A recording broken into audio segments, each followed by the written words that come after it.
अस्सलामुअलैकुम स्टूडेंट्स, आप सबको वेलकम है एक्सीलेंस ऑनलाइन लर्निंग स्कूल में। अपनी नोटबुक्स निकाल लें और तवज्जो से सुनें क्योंकि आज हम एक बहुत ही अहम सबक पढ़ने जा रहे हैं। और बच्चों, अगर आपने इस किताब के पिछले असबाक नहीं देखे तो अभी हमारे चैनल पर जाएं और वो लाजमी देखें ताकि आपको ये सबक मुकम्मल समझ आए। आज के इस लेक्चर में हम 9वीं जमात की उर्दू का एक बेहद दिलचस्प और शाहकार सबक आराम और सुकून पढ़ने जा रहे हैं। ये मशहूर ड्रामा निगार सैयद इम्तियाज अली ताज का लिखा हुआ है। यकीन जाने ये सबक पढ़ने में जितना मज़ेदार है, इम्तिहान के नुक्ते नज़र से उतना ही अहम भी है। चलिए जल्दी से नजर डालते हैं कि आज हम क्या सीखेंगे। हम सबक का तारुफ और पढ़ाई करेंगे, फिर इसकी तनकीदी वजाहत होगी। इसके बाद हम सबक का मरकजी ख्याल और मुसन्निफ का फलसफा समझेंगे और आखिर में आपके बोर्ड एग्जाम की तैयारी के लिए कुछ अहम सवालात डिस्कस करेंगे। अच्छा, अब ज़रा अपनी दरसी किताब के मकासद तदरीस वाले हिस्से पर गौर करें। सैयद इम्तियाज़ अली ताज का कमाल ये है कि वो सिर्फ हंसाने के लिए नहीं लिखते, वो मजाक की चादर में लपेटकर हमारे माशरे की एक बहुत बड़ी खामी को बेनकाब करते हैं। मुसन्निफ दरअसल हमें ये बताना चाह रहे हैं कि कभी कभार उन मज़ाहिया और सादा मुकालमों के पीछे एक बहुत संजीदा पैगाम छुपा होता है, और यहाँ वो पैगाम हमारे घरेलू रवैयों और इस बेजा शोरोगुल के नुकसानात के बारे में है। इस ड्रामे की कहानी को अच्छी तरह समझने के लिए ज़रूरी है कि पहले हम इसके किरदारों से मिल लें। इस दिलचस्प सिचुएशनल कॉमेडी में 4 अहम किरदार हैं। एक तो डॉक्टर साहब हैं जो मुआलिज हैं, दूसरे बेचारे अशफाक मियाँ जो कि बीमार शोहर हैं, तीसरी इनकी बेगम साहिबा हैं जो बज़ाहिर तो बहुत हमदर्द लगती हैं लेकिन हकीकत में शदीद बेसुकूनी की वजह बनती हैं, और चौथा किरदार है लल्लो जो घर का मुलाजिम है और सारा दिन बेगम की डांट डपट का निशाना बनता रहता है। तो सबक का बाकायदा आगाज होता है डॉक्टर और बेगम साहिबा की गुफ्तगू से। डॉक्टर अशफाक मियाँ का मुआयना कर चुके हैं। मैं ये मुकालमे पढ़ता हूँ, आप ज़रा तलफ़ुज़ और रवानी पर गौर कीजिएगा। डॉक्टर: जी नहीं बेगम साहिबा, तरद्दुद की कोई बात नहीं, मैंने बहुत अच्छी तरह मुआयना कर लिया है, सिर्फ थकान की वजह से हरारत हो गई है। इन दिनों आपके शौहर गालिबन काम बहुत ज़्यादा करते हैं। देखें स्टूडेंट्स, यहाँ से पूरे ड्रामे की बुनियाद पड़ती है। डॉक्टर ने बिल्कुल क्लियर कर दिया है कि अशफाक मियाँ को कोई जिस्मानी बीमारी नहीं है, बस उन्हें मुकम्मल आराम और बिल्कुल खामोशी चाहिए। तो आइए अब चलते हैं अपने लेक्चर के अगले हिस्से की तरफ, यानी तनकीदी वजाहत, जहां हम इस घरेलू अफरा-तफरी के पीछे छुपे तंज को समझेंगे। अब ज़रा इस वाज़े तकाबुल को देखें। एक तरफ डॉक्टर की ये सख्त ताकीद है कि मरीज़ के कमरे में ज़रा भी शोर व गुल नहीं होना चाहिए, और दूसरी तरफ क्या हो रहा है? बेगम साहबा की मुसलसल चीखों पुकार जारी है। वो लुल्लू को डांट रही हैं और पूरे घर में शोर मचा रखा है। स्टूडेंट्स, आपके ख्याल में मुसन्निफ इस नुक्ते से क्या साबित करना चाह रहे हैं? दरअसल वो हमारे माशरे का वो दोहरापन दिखा रहे हैं जहां हम बीमार के साथ हमदर्दी का दिखावा तो खूब करते हैं, मगर अपने उसी शोर और लापरवाही से उसकी तकलीफ को मजीद बढ़ा देते हैं। ये मंजर इस ड्रामे की बेहतरीन सितम ज़रीफ़ी यानी आयरनी है। डॉक्टर तो कहकर गया था कि खामोशी आसाब को मजबूत करती है, लेकिन बेगम साहिबा क्या कर रही हैं? नौकर को बुलाने वाली घंटी अपनी जगह पर नहीं मिली तो उन्होंने गोया आसमान सर पर उठा लिया है। वो जोर जोर से लल्लू को आवाजें दे रही हैं, चीख रही हैं कि घंटी कहाँ गई। अब बज़ाहिर तो वो यही चाह रही हैं कि अशफाक मियाँ को तकलीफ ना हो, मगर सितम ज़रीफ़ी देखें, सबसे ज़्यादा शोर वो खुद ही मचा रही हैं।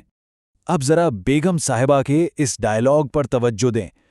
वो सक्के यानी पानी लाने वाले पर चीख कर कहती हैं, डॉक्टर ने ताकीद कर रखी है कि शोर व गुल ना होने पाए, और उससे कहो यही वक्त है पानी लाने का।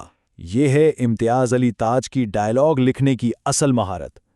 आप गौर करें कि बेगम साहिबा को यह ज़रा भी एहसास नहीं है कि वो शोर को रोकने की तलकीन इतनी ऊंची और खरख्त आवाज़ में कर रही हैं कि मरीज़ की जान वैसे ही अजाब में आ गई है। और फिर ड्रामा अपने क्लाइमैक्स पर पहुंचता है। बेचारे मरीज़ को 1 सेकंड का सुकून नहीं मिल रहा। बच्चा खिलौना गाड़ी पटपट करके चला रहा है, फिर गिरता है और रोना शुरू कर देता है। साथ ही टेलीफोन की मुसलसल घंटी बज रही है, बेगम की कड़कदार आवाज़ गूंज रही है, और सोने पर सुहागा पड़ोसी के साहबजादे हारमोनियम पर बेसुरे गाने गा रहे हैं। और अगर ये सब कम था तो बाहर से फ़कीर की सदाएं भी आना शुरू हो जाती हैं। मतलब एक ऐसा माहौल बन गया है जहां किसी नॉर्मल इंसान का भी सुकून से रहना नामुमकिन है। तो नतीजा क्या निकलता है? आखिरकार तंग आकर अशफाक मियाँ हार मान लेते हैं।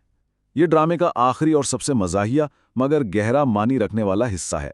जब बेगम साहिबा हैरत से पूछती हैं कि टोपी और शेरवानी क्यों मांग रहे हैं, तो अशफाक मियाँ का जवाब सुने, हाँ मैं दफ्तर जा रहा हूँ, आराम और सुकून के लिए। ये जुमला अपने अंदर एक बहुत बड़ी तल्ख हकीकत छुपाए हुए है کہ بعض اوقات انسان کو اپنے ہی گھر میں ان نام نہاد دیکھ بھال کرنے والوں کے درمیان وہ سکون نہیں ملتا جو اسے دفتر کی تھکا دینے والی روٹین میں مل جاتا ہے۔ چلیے اسٹوڈنٹس، اب ہم اپنے تعلیمی خلاصے یعنی سبق کے مرکزی خیال کی طرف پڑھتے ہیں۔ ذرا غور سے سنیے گا۔ ان اہم نکات کو اپنے ذہن میں اچھی طرح بٹھا لیں۔ اس سبق کا مرکزی خیال دراصل یہ ہے کہ بیمار کو صرف زبانی ہمدردی یا دکھاوے کی تیمارداری نہیں، بلکہ حقیقی آرام اور خاموشی چاہیے ہوتی ہے۔ یہ جھوٹی اور غیر منظم دیکھ بھال مریض کی تکلیف کم کرنے کے بجائے الٹا اس کے اعصاب پر بوجھ بن جاتی ہے۔ مصنف نے اس ڈرامے میں گھریلو بدانتظامی اور بات بات پر بلا وجہ شور مچانے کی عادت پر بہت گہرا اور کاٹدار طنز کیا ہے۔ ہمیشہ یاد رکھیں، سچا سکون عملی خاموشی اختیار کرنے سے ملتا ہے، چیخ چیخ کر خاموشی کی تلقین کرنے سے بالکل نہیں۔ اب آتے ہیں اس لیکچر کے اس حصے کی طرف جس کا آپ سب کو بے صبری سے انتظار ہوتا ہے، یعنی امتحانی تیاری اور بورڈ پیٹرن کے اہم سوالات۔ پہلا سوال ایک کانسیپٹ بیسڈ یعنی تصوراتی سوال ہے۔ ڈاکٹر کی تشخیص کے مطابق اشفاق میاں کی بیماری کی اصل وجہ کیا تھی؟ دیکھیں، اس کا جواب دیتے ہوئے آپ نے بالکل شروع میں ہی ڈاکٹر کی بات کا حوالہ دینا ہے۔ آپ لکھیں گے کہ ڈاکٹر کے مطابق اشفاق میاں کو کوئی جسمانی بیماری تھی ہی نہیں، بلکہ ان کی تھکان اور ہلکے بخار کی اصل وجہ دفتر کا حد سے زیادہ کام تھا۔ ڈاکٹر نے واضح کر دیا تھا کہ انہیں کسی دوا کی نہیں، بس آرام اور سکون کی ضرورت ہے تاکہ ان کے تھکے ہوئے اعصاب کو تقویت مل سکے۔ اگلا سوال ایک تشریحی اور تجزیاتی سوال ہے۔ مصنف نے مرکزی خیال کو اجاگر کرنے کے لیے بیگم کے کردار کو کیسے استعمال کیا؟ اس کا جواب دیتے ہوئے آپ نے بیگم کی باتوں اور ان کے اعمال کے تضاد پر بات کرنی ہے۔ آپ بتائیں گے کہ مصنف نے اس کردار کے ذریعے ثابت کیا ہے کہ ہماری بے جا ہمدردی بسا اوقات مریض کے لیے وبال جان بن جاتی ہے۔ بیگم زبان سے تو ڈاکٹر کی ہدایات کا بار بار حوالہ دیتی ہیں، لیکن اپنے شور مچانے والے رویے سے پورے گھر کا سکون برباد کر دیتی ہیں، اور یہی سبق کا اصل تھیم ہے۔ اور آخری سوال جو سیاق و سباق کے حوالے سے بہت اہم ہے، اشفاق میاں کے دفتر جانے کے فیصلے کی اہمیت بیان کریں۔ اس کا جواب دیتے ہوئے آپ بتائیں گے کہ یہ فیصلہ دراصل ڈرامے کا کلائمیکس اور معاشرے پر مصنف کا سب سے بڑا طنز ہے۔